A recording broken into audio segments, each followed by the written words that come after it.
اللهم صل على محمد وآل محمد. Alors, on parle, si vous lisez les livres d'histoire, on dit tel compagnon était le premier à se convertir. Tel était le premier à se convertir. Mais quand on dit que telle personne était le premier à se convertir, ça veut dire qu'il était dans quelque chose avant de se convertir. Et souvent c'était des vieux. Le Coran, même nous aujourd'hui, regardez ici dans la salle, combien de personnes qui mémorisent tout le Coran? Peut-être 2 ou 3 ou 4. Ce n'est pas quelque chose de facile. Pourtant on est en temps de paix, pas en temps de guerre. À quel moment ces vieillards-là ont eu le temps de maîtriser, de mémoriser tout ce Coran, de connaître les interprétations de ce Coran, les sens profonds de ce Coran, pour pouvoir, après la mort du prophète, tout de suite, prendre le pouvoir et diriger la Oumma islamique.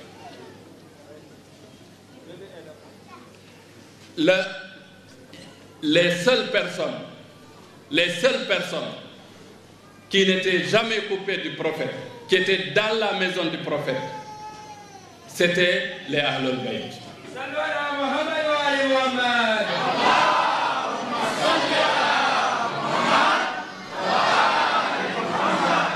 Les Ahlul Bayt, c'est qui? C'est l'imam Ali, qui était le frère du prophète, et son cousin, son gendre.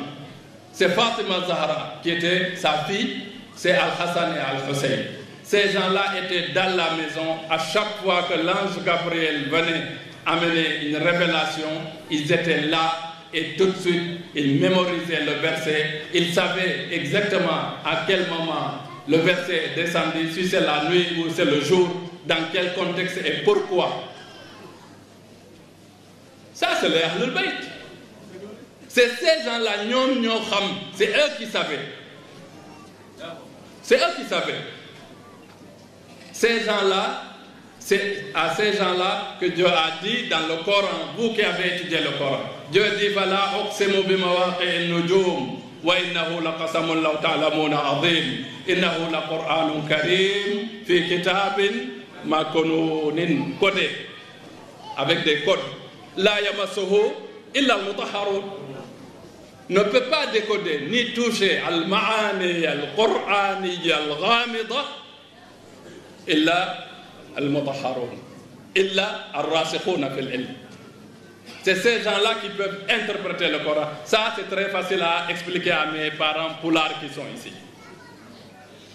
Parce que vous savez, le Peul de Guinée, le Peul de Fouta Toro, le Peul de Gabou, le Peul de Fouladou, le Peul de Djolof, le Peul de Massina, jusqu'au Cameroun, tous ces gens-là parlent poulard.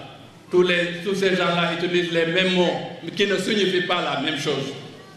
Imaginez maintenant si un livre était descendu de Dieu en poulard, chaque Peul il dit oui, moi je n'ai pas besoin qu'on m'explique parce que je suis Peul, je le lis, je comprends. Forcément, il y aurait beaucoup de façons de pratiquer cette religion. C'est exactement ce qui est passé chez les Arabes. Nos frères arabes, ils savent. Quand vous prenez aujourd'hui un Libanais et un Marocain, vous les mettez ensemble, remarquez, ils parlent français entre eux. Parce qu'ils utilisent tous les mêmes mots, mais qui ne signifient pas la même chose. C'est pour cette raison-là que Dieu a dit il y a des êtres préparés qui ont le profil, qui peuvent expliquer ce Coran. Sinon, Dieu, il pouvait prendre le Coran et dire hey, l'ange Gabriel va déposer ça à la Kaaba et puis les humains ils vont prendre, ils vont lire, ils vont... Non. Il a choisi des prophètes et après des imams. Et c'est pour cela qu'on dit que notre prophète Mohammed, c'est lui Al-Qur'anun Natiq. C'est lui le Coran parlant.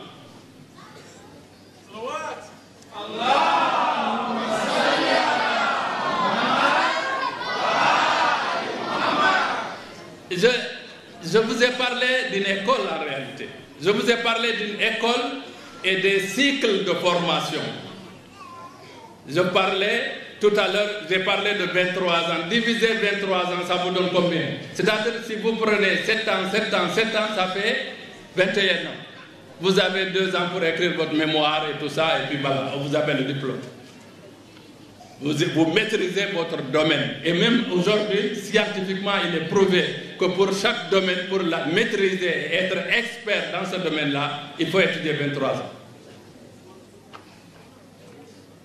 Maintenant, dites-moi qui est parmi les compagnons du prophète qui est allé dans cette école du prophète et qui a eu son diplôme, qui est le doctorat en théologie. Qui?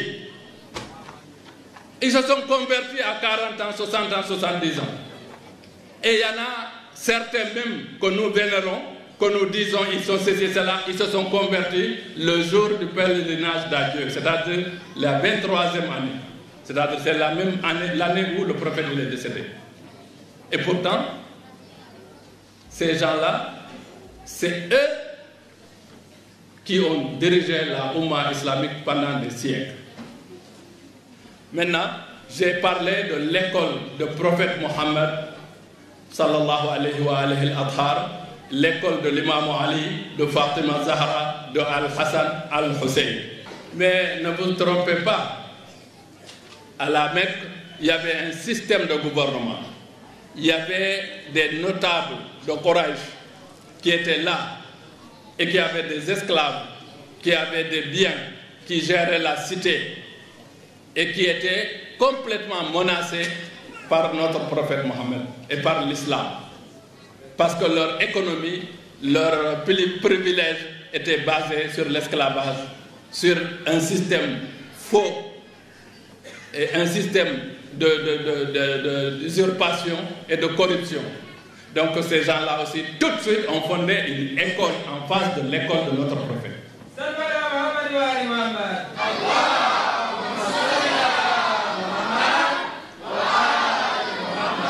Quelle est cette école-là? C'est l'école de Abu Sufyan, c'est l'école de Muawiyah, c'est l'école de Yazid. Mes frères, regardez bien, Abu Sufyan était en face de notre prophète toute sa vie pour empêcher au prophète d'implanter son message. Jusqu'au jour où le prophète est venu pour le pèlerinage d'adieu et il est venu avec une arme forte, une armée forte, et il a compris là qu'il n'y avait pas de choix.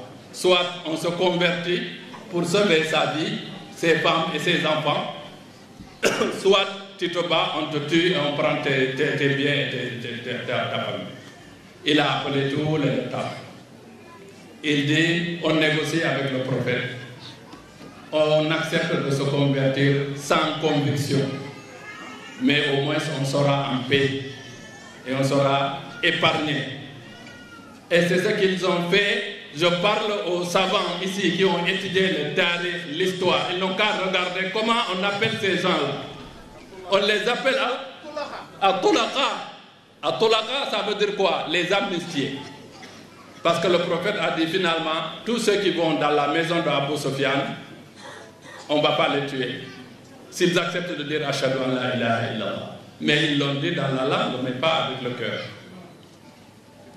Et ces gens-là, écoutez-moi bien, ils se sont organisés, ils ont créé un lobby très puissant autour de notre prophète. Et ils ont dit, quand ce prophète-là il va partir, nous allons reprendre ce pouvoir qu'il a amené pour sa famille. Mais ce que je dis là, je ne raconte pas de n'importe quoi. Écoutez le verset du Coran qui parle de ça. Parce que le Coran nous parle des mécréants. Le Coran nous parle des hypocrites, al-munafiq. Il y a même une sourate entière sur les hypocrites. Mais regardez là, le Coran nous parle d'une catégorie de personnes qui ne sont ni des hypocrites, ni les mécréants, ni des juifs, ni des chrétiens, mais des soi-disant musulmans, jusqu'au preuve du contraire. On ne pouvait pas prouver qu'ils ne l'étaient pas, mais Dieu sait ce qu'il y avait dans leur cœur. Il dit wa ma Muhammadun illa rasulun qad khalat min qablihi ar-rusul afa in mata aw qutila inqalabtum ala aqabikum wa man yanqalib ala aqibaihi falan yadurra Allahu shay'an wa sayajzi Allahu shakirin. Ça c'est le Coran, c'est pas Chérif qui parle, c'est Dieu qui parle.